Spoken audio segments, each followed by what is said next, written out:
Welcome to Policy on Demand's concept series. In this episode, we focus on GILTI, Global Intangible Low-Taxed Income.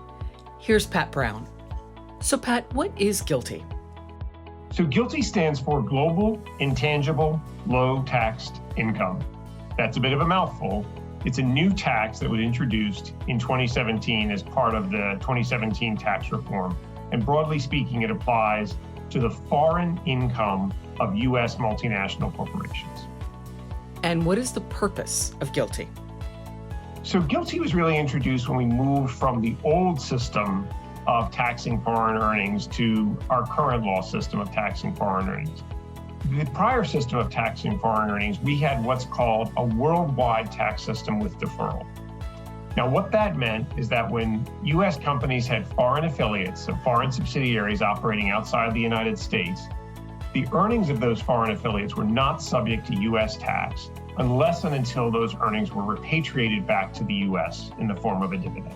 Now, there were some exceptions to that, but by and large, that was the system. So we called it a worldwide system with deferral because the earnings globally, all around the world, were subject to tax, with deferral, meaning that U.S. tax was not imposed, U.S. tax was deferred until those earnings were repatriated. Now, policymakers from both parties regarded this system as pretty suboptimal from the United States perspective, for the simple reason that companies had an incentive to leave those earnings outside the United States, or stated differently, they had a disincentive to actually take their foreign earnings, bring them back to the United States and reinvest them. So we called that the lockout effect.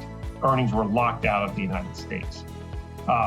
Under the new system that Congress introduced in 2017, we transitioned to what's now called a territorial system, more properly really a dividend exemption system. Now, what does that system do? Well, what that system does, much like the systems in most of the rest of the world, what that means is that when foreign earnings are repatriated back to the United States, there is no longer U.S. tax imposed on those repatriated earnings.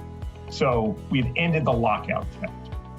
But Congress was concerned if they simply transitioned to a territorial tax system and didn't do something more, that might create an incentive for U.S. companies to shift earnings outside the United States. And so GILTI was introduced to impose some level of current U.S. tax on the foreign earnings of U.S. companies. So the system is really intended to strike a balance between ending the lockout effect, making the U.S. tax system look more like the systems of other countries, but to protect the U.S. tax base to impose current U.S. tax on the foreign earnings of those U.S. affiliates operating outside the United States. All right, let's get into the mechanics now. How exactly does GILTI work? So mechanically, the way GILTI operates, I mentioned there is current U.S. tax imposed on the foreign earnings, and I mentioned how Congress was trying to strike a balance. So mechanically, the way GILTI operates is U.S. companies include most of their foreign earnings currently on their U.S. tax return.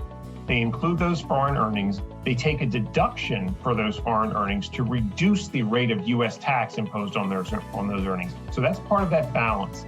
Congress wanted to impose current U.S. tax, but they recognized that they couldn't have the U.S. be an outlier in terms of its system. And so the decision was made to impose that current U.S. tax, but at a lower rate. So you bring your foreign earnings onto the return, you take a deduction to reduce the rate of U.S. tax on those earnings. You take a foreign tax credit for a portion of the foreign taxes that you pay on those earnings, and the net amount after taking the deduction and taking into account the foreign tax credits gets included on the company's U.S. tax return. One other thing to say mechanically about the way GILTI operates is that GILTI operates by looking at all the company's foreign earnings together. So they're all grouped together in one group or basket. And do other countries have a similar system? The United States is the only country that imposes a current minimum tax on the active foreign earnings of its multinationals. I noted that GILTI was introduced in 2017, so the system is now about 3.5 years old. In the time since it was introduced, no other country has introduced a system like it. So we continue to have the only system that imposes a minimum tax currently on the active foreign earnings of our multinationals. Finally, what is the future of GILTI? We know that Congress is considering some changes to the GILTI regime. One of those changes would be to increase the rate of tax that's imposed on GILTI earnings.